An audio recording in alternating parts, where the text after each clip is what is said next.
desceu à mansão dos mortos, ressuscitou ao terceiro dia, subiu aos céus, está sentado à direita de Deus Pai Todo-Poderoso. Palavras antigas repetidas por séculos, mas que escondem um segredo que poucos ousam encarar. Um trecho do credo, que carrega uma cena jamais esquecida nos céus. Agora veja esta imagem, o Cristo glorioso, envolto em fogo e trevas, descendo à morada dos mortos com olhos como brasas vivas, correntes ardentes nas mãos, como quem invade um território que nunca lhe pertenceu. As almas se levantam, as trevas estremecem. Por que Jesus visitou Satanás no inferno? Bem-vindo ao canal Histórias do Sagrado. Aqui, cada palavra esquecida da fé se torna uma revelação. E a descida de Cristo não é uma derrota, é o grito silencioso de uma vitória eterna. E se aquilo que a igreja proclama, mas o mundo já não escuta, for a chave que sua alma precisa hoje, e se o inferno já tiver sido vencido bem antes de você nascer? Se você sente que há mistérios da fé que o mundo já esqueceu, então se inscreva neste canal e caminhe até o fim conosco neste vídeo. Há uma verdade antiga, quase silenciada, que pode reacender sua fé de um jeito inesperado. Fique até o final. Há uma chave escondida para sua própria batalha espiritual. Imagine o silêncio da terra no Sábado Santo. O corpo do Messias repousa numa tumba de pedra, selada por soldados. Mas no invisível, uma outra cena acontece. E não é quietude, é confronto. O Cristo que muitos julgaram vencido, desce à morada dos mortos, com olhos acesos como labaredas e correntes rompendo o ar. A tradição chama esse momento de descida à mansão dos mortos. Mas essa mansão, palavra suave, na verdade ecoa como um abismo. A Escritura o chama de Sheol. Os padres da igreja chamaram de inferos.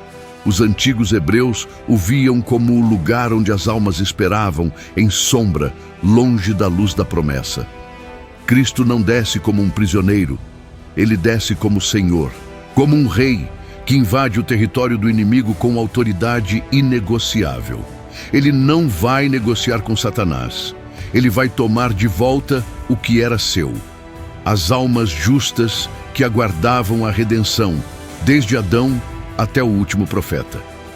Santo Epifânio, no século IV, narra esse momento como um estrondo cósmico. O inferno treme, Satanás tenta resistir, mas a luz do Verbo feito carne, agora glorificado pela obediência até a cruz, rompe as cadeias do reino das trevas. Erguei-vos, ó portais eternos, brada o Salmo. Cristo é o Rei da Glória que entra, e então a corrente de fogo da sua autoridade toca os portões do abismo. E onde havia pranto e ranger de dentes, há esperança. Onde havia esquecimento, há memória. Onde o tempo parecia ter parado, Deus reescreve a eternidade. Ele não visita Satanás para confrontar, mas para proclamar: está consumado. Mas o que exatamente ele libertou lá embaixo? Quem eram os que esperavam? E por que isso importa para a sua vida espiritual hoje? Não são perguntas teológicas apenas, são janelas para algo profundo, a certeza de que não existe abismo onde a luz do Cordeiro não possa descer. O que é essa mansão dos mortos, onde Jesus desceu? Seria o inferno como imaginamos, com demônios, chamas e condenação eterna? A resposta é mais profunda e mais surpreendente. A igreja ensina que não se trata do inferno dos réprobos, mas do Sheol, o lugar onde as almas dos justos esperavam, presos, mas não esquecidos. Ali estavam Abraão, Moisés, Davi, Isaías, Jeremias, não no tormento, mas num silêncio espesso, esperando a promessa que só Cristo poderia cumprir. Era como uma noite interminável, onde os olhos de tantos profetas olhavam para a eternidade, sem vê-la.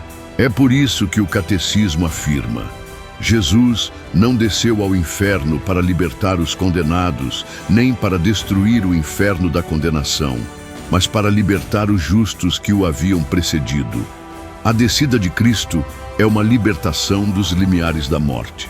É como se a luz tivesse se infiltrado nas rachaduras do abismo, como uma aurora que ninguém esperava. Mas então, o que Satanás tem a ver com isso? Aqui está o ponto mais esquecido. Mesmo os justos não podiam escapar da sombra da morte sem Cristo. Satanás, como príncipe usurpador deste mundo, tinha poder sobre a morte. Não por direito, mas por causa do pecado original. Era ele o carcereiro, não o Senhor. E Cristo desceu até lá para arrancar das mãos dele a chave que prendia os antigos. Não foi uma visita de cortesia, foi uma tomada de posse. O ícone oriental da Anástasis, a ressurreição, mostra Cristo esmagando as portas do Hades, erguendo Adão e Eva pelas mãos. Aos pés dele, as correntes estão quebradas e as fechaduras do inferno despedaçadas. Você já imaginou o que foi esse instante? O silêncio sendo rasgado por uma presença que nenhuma alma ali jamais viu? O primeiro brilho da glória divina iluminando séculos de trevas? Não há palavras suficientes, apenas o símbolo, o cordeiro, descendo com fogo nos olhos para libertar os filhos da promessa. Mas há algo ainda mais inquietante. E se essa mesma descida acontecer hoje?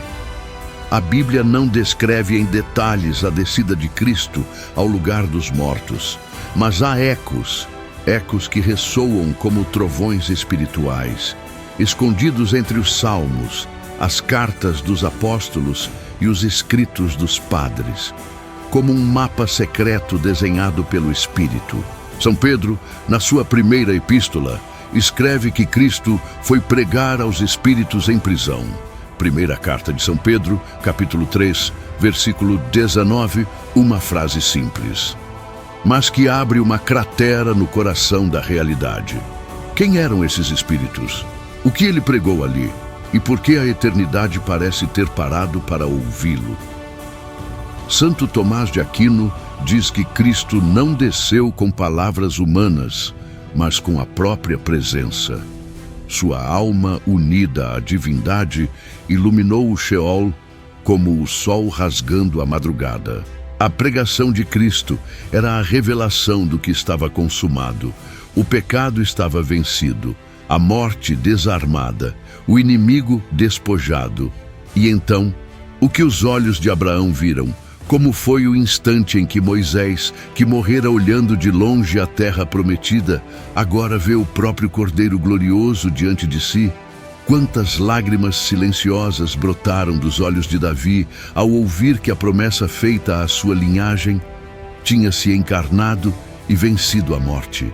A descida de Cristo não foi teórica, foi um evento, um choque, um terremoto espiritual. Por isso o Evangelho de Mateus narra que na hora da morte de Jesus, os túmulos se abriram e muitos corpos dos santos falecidos ressuscitaram. Mateus 27, 52. A terra sentiu, o tempo se rompeu, o invisível se moveu. O Cristo desceu não para sofrer novamente, mas para reinar.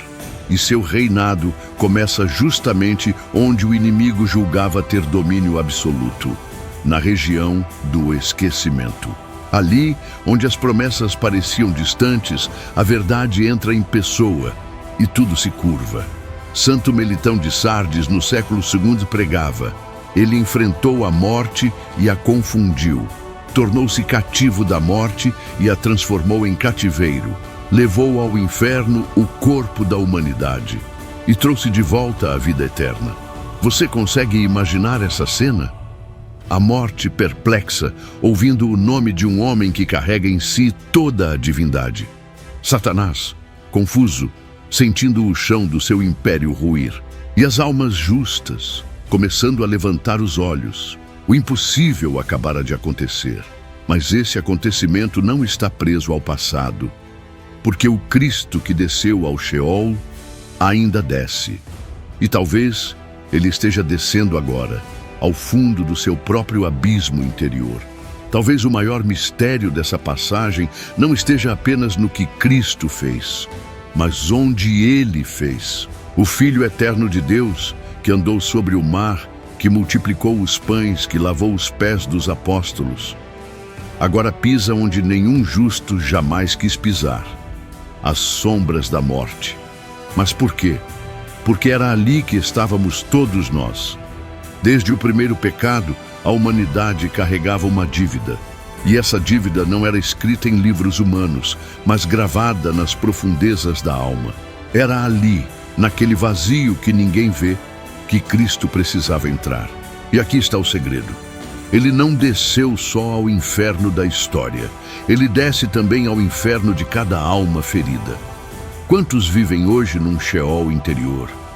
Presos entre culpas antigas, silêncios de Deus, orações não respondidas. A mansão dos mortos se repete em cada coração, onde a esperança se apagou. Quando São Paulo escreve aos Efésios, ele diz: por isso foi dito, quando ele subiu às alturas, levou cativos muitos cativos e deu dons aos homens. Ora, que quer dizer subiu, senão que também desceu às regiões inferiores da terra. Carta aos Efésios, capítulo 4, versículos 8 e 9. As regiões inferiores da terra, é ali que o Senhor entra, e entra com poder, com a luz que nenhuma sombra pode resistir, com a presença que dissolve as correntes invisíveis da alma, com a voz que diz: levanta-te. Por isso, os ícones orientais mostram Jesus segurando Adão e Eva pelos punhos, não pelas mãos. O gesto é claro. Eles não ajudaram em sua salvação, foram erguidos pela pura misericórdia. E o mesmo gesto acontece. Cada vez que alguém se confessa, cada vez que uma alma caída ouve, no mais secreto de si: eu te perdoo.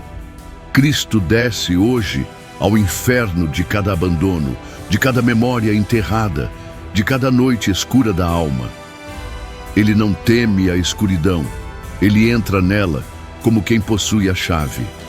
A chave que antes estava nas mãos do inimigo, agora está cravada nas palmas do Redentor. E talvez, neste exato instante, o Senhor esteja fazendo o mesmo por você. Porque há sombras que só se dissipam quando a luz não vem de fora, mas surge de dentro. Como se o próprio Cristo acendesse uma lâmpada dentro da sua dor. E essa luz é viva, porque vem de um coração que passou pelo inferno e venceu. A vitória de Cristo não começou na manhã da ressurreição. Começou no silêncio. Começou na terra escura, onde os profetas aguardavam, onde a promessa parecia adormecida. A mansão dos mortos, aquele território sombrio que os antigos chamavam de seio de Abraão, tornou-se o primeiro solo a receber a nova criação. São Paulo escreve aos Efésios: aquele que desceu é também o mesmo que subiu acima de todos os céus para encher todas as coisas. Carta aos Efésios, capítulo 4, versículo 10. O Cristo que sobe é o mesmo que desce, e não há abismo tão profundo que não tenha sido tocado pela sua glória. Mas por que esse detalhe é tão pouco pregado? Porque a maioria dos cristãos sequer imagina que, entre a morte e a ressurreição, houve um sábado em que o céu tocou o inferno e o transformou. Talvez porque seja incômodo demais, porque nos obriga a encarar o lado mais oculto da fé, o silêncio de Deus, os 3 dias no túmulo, a espera no escuro. Mas é ali que ele vence, não com espetáculo, mas com presença, não com raios, mas com autoridade. O Salmo 24, versículo 7 canta: levantai, ó portas, vossos frontais, elevai-vos, portas eternas, para que entre o Rei da Glória. Os padres da igreja viam nesse versículo uma profecia da entrada de Cristo no Hades.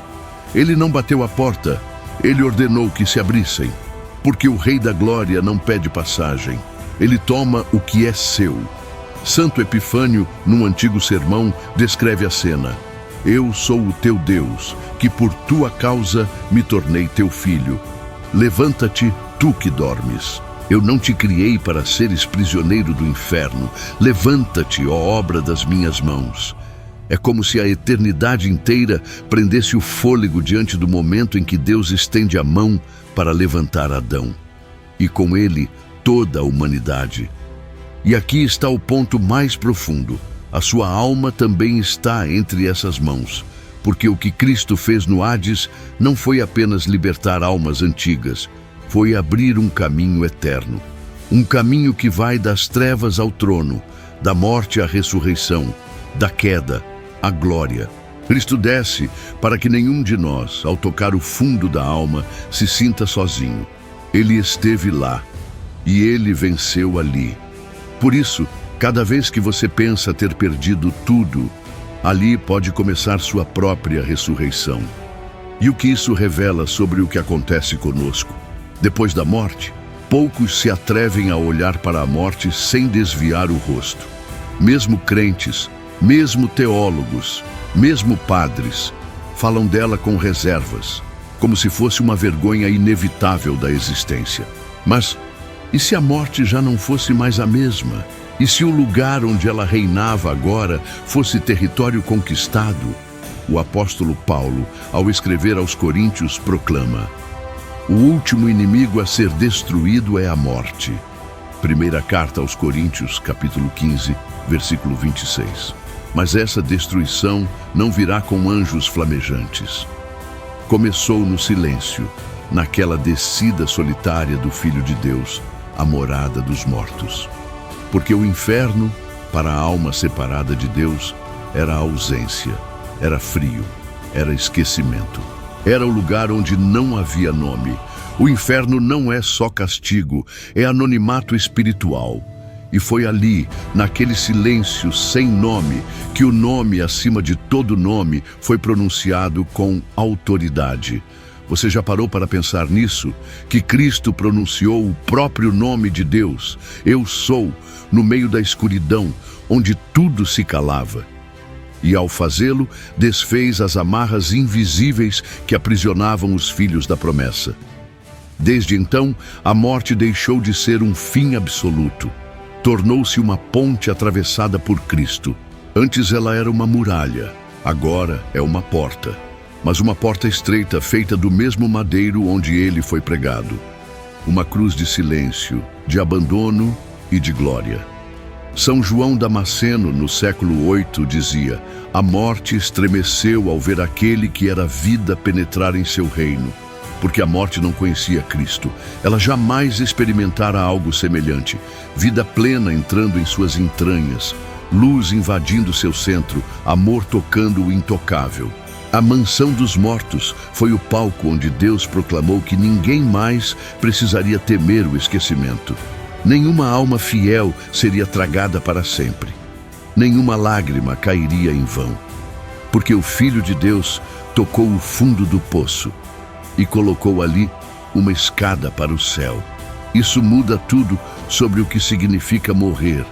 Se Cristo desceu ao Hades, se ele se permitiu mergulhar onde os homens não podiam sair, então a morte já não é mais território do inimigo.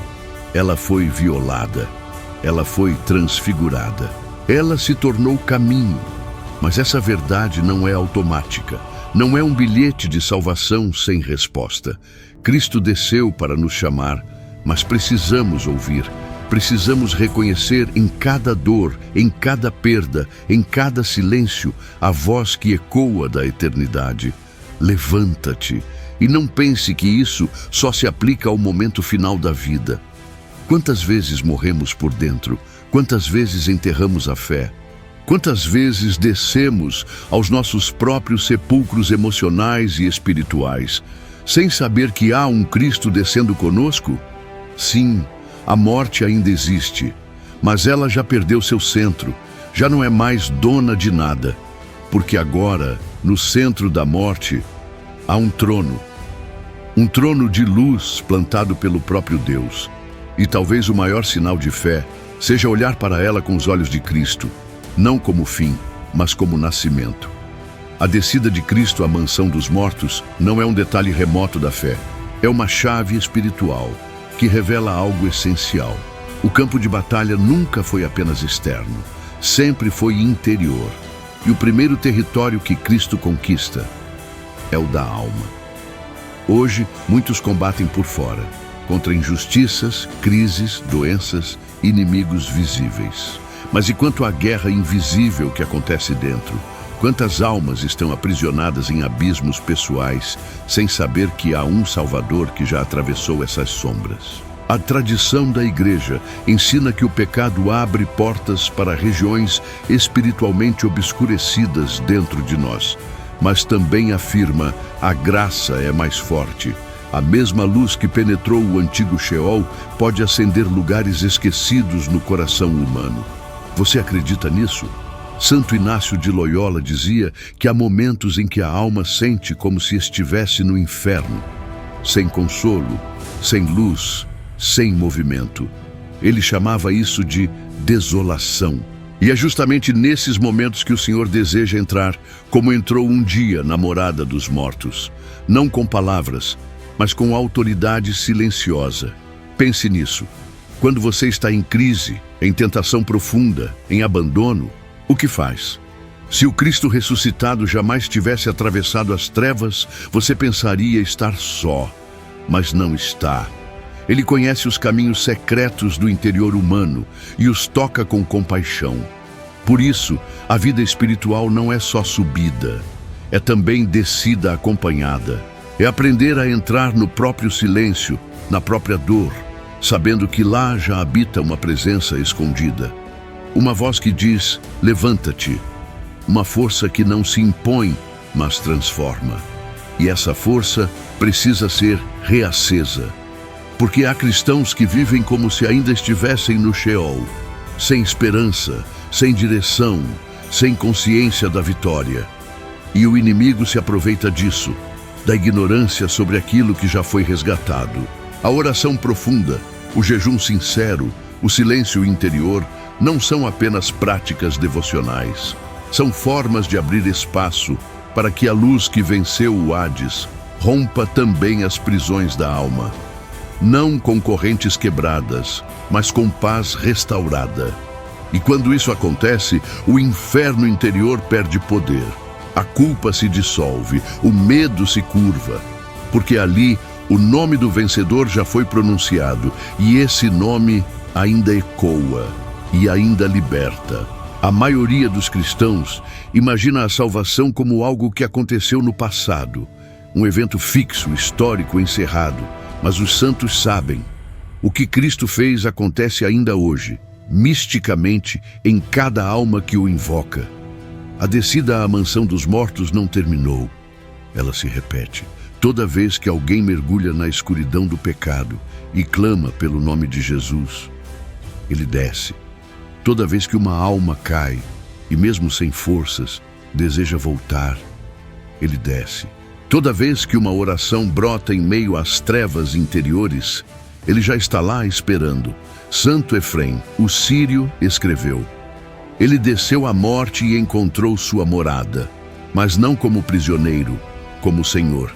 E agora, cada morte que o recebe torna-se passagem. Isso é mais que poesia, é um mapa espiritual. Você já pensou que Cristo pode estar descendo agora, neste exato momento, ao lugar mais esquecido da sua história? A dor que você nunca confessou, ao trauma que você abafou, às trevas que você não quis olhar. É ali que ele deseja entrar, com autoridade, com misericórdia, com glória. É por isso que tantos santos experimentaram esse momento como êxtase. Santa Faustina relata que viu Jesus descendo com luz sobre os que estavam prestes a morrer.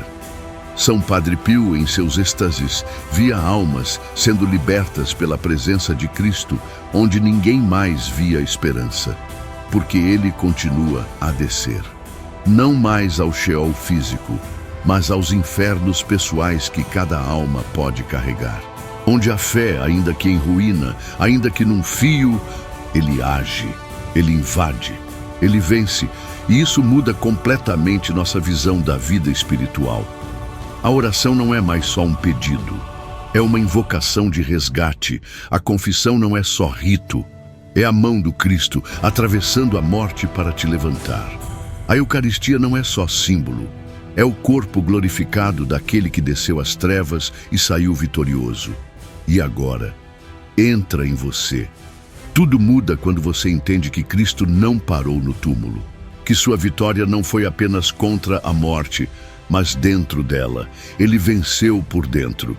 E agora ele vence por dentro de nós. E um dia, quando chegar a sua hora, quando seus olhos se fecharem, quando seu corpo descansar, não haverá solidão. Porque ele já conhece o caminho até lá. Ele já tocou o fundo e ele voltará mais uma vez para buscar você. Às vezes, o milagre não brilha. Ele sussurra. E há um tipo de glória que não se vê nos céus abertos, mas no fundo do abismo vencido. Cristo não fugiu da morte. Ele a enfrentou por dentro, tocou o esquecimento, tocou a vergonha, tocou a prisão dos justos. E onde só havia sombras, plantou o início da ressurreição. Se ele fez isso no centro da história, por que não faria agora, no centro da sua alma? Não importa o quão profundo esteja o poço, ele já desceu mais fundo. Não importa o quanto pareça tarde, ele atravessa o tempo. Não importa o quão pesada seja a sua escuridão, ele é a luz que a treva não pode vencer. Por isso, se algo dentro de você foi tocado, se alguma sombra foi iluminada neste vídeo, comente abaixo. Cristo venceu no fundo. Essa frase será o seu testemunho e talvez uma chave que alguém precisando leia. Curta este vídeo, compartilhe com alguém que vive um silêncio profundo e inscreva-se no canal Histórias do Sagrado, porque aqui os mistérios da fé não se explicam, se revelam. Que o Cristo que desceu ao mais escuro dos lugares visite hoje a sua alma e que você o reconheça.